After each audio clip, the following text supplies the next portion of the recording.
Bonjour à tous et bienvenue encore dans cette méditation matinale où nous allons partager aujourd'hui un autre tips en matière de leadership, l'exemplarité. L'exemplarité est peut-être quelque chose qui ne revient pas simplement à un leader, qui est du ressort et de la responsabilité de chaque personne.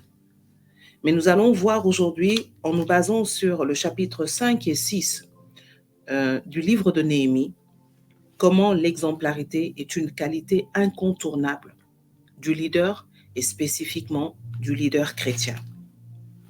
Partageons cette citation qui parle de l'exemplarité, une citation de Jerry McLean.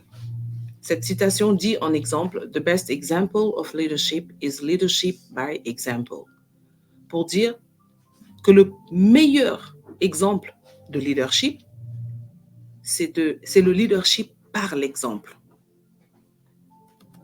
Pour dire que avant que nous puissions véritablement établir notre influence sur un territoire ou sur des personnes quelconques, nous devons d'abord être un exemple. Les gens, nous allons voir dans les capsules à venir, les différents niveaux du leadership. Et nous verrons que le leadership, ce n'est pas du tout une position qui la confère.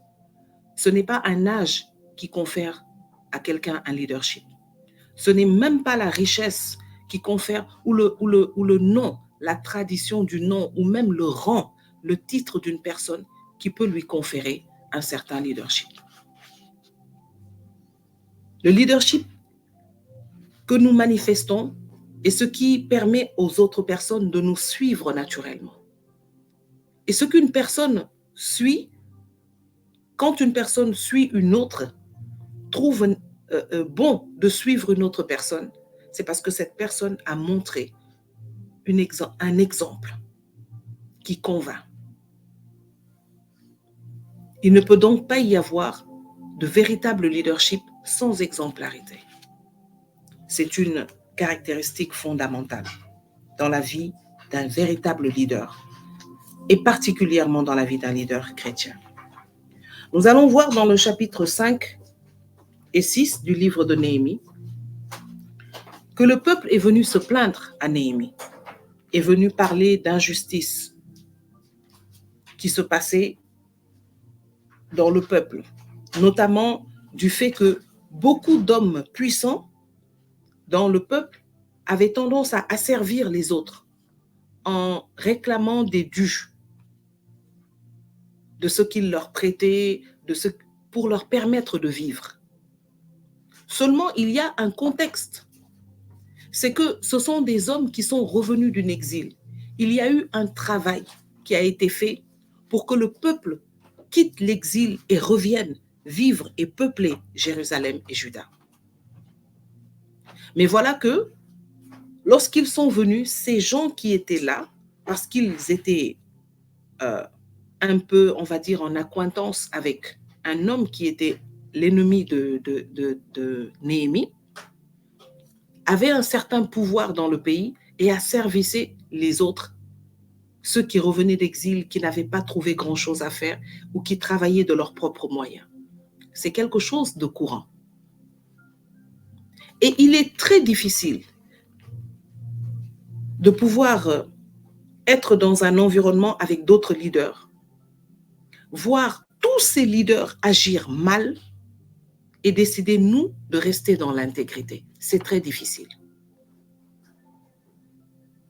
Parce que très souvent, lorsque nous décidons de vivre comme ça, par l'exemple, d'être un exemple dans notre environnement, et que nous sommes entourés d'autres leaders qui, eux, ne se soucient pas du tout de l'exemple qu'ils doivent donner, qui se soucient de leur position, de leur propre pouvoir et de leur propre prospérité, très souvent, on peut passer pour le cheveu dans la soupe.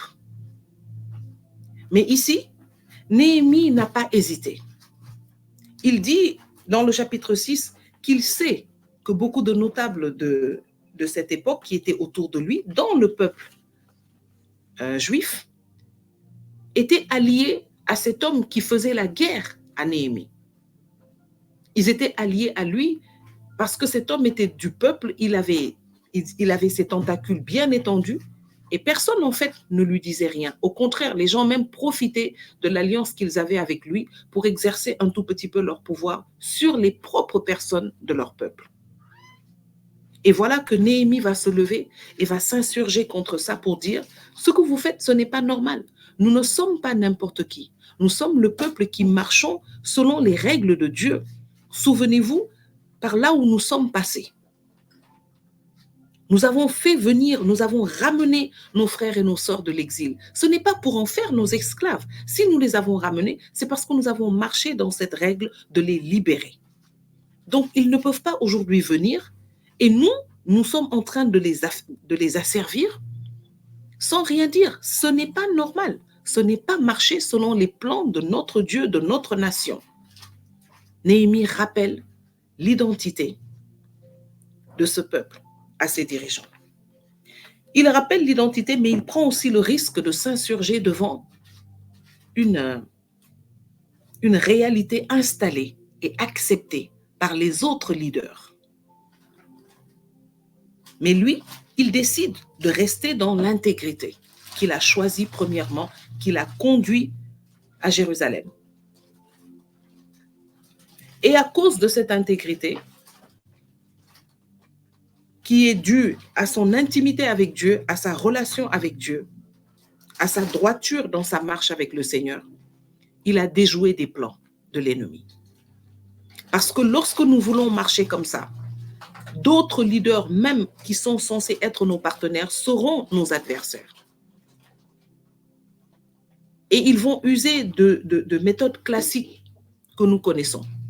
Ils vont tenter d'abord de tester notre discernement et notre sagesse. Ils vont passer par... ils vont essayer de nous amadouer. Et ça peut même aller jusqu'à des prophéties, c'est-à-dire passer par quelque chose qui est important pour nous. Comme s'ils savent, par exemple, que nous marchons par la foi, ils vont essayer de passer par des personnes de foi pour essayer de nous détourner. S'ils savent que nous marchons par tel principe, ils vont essayer de passer par ce principe pour nous détourner, simplement parce que nous dérangeons lorsque nous voulons être des leaders qui conduisons le peuple par l'exemple.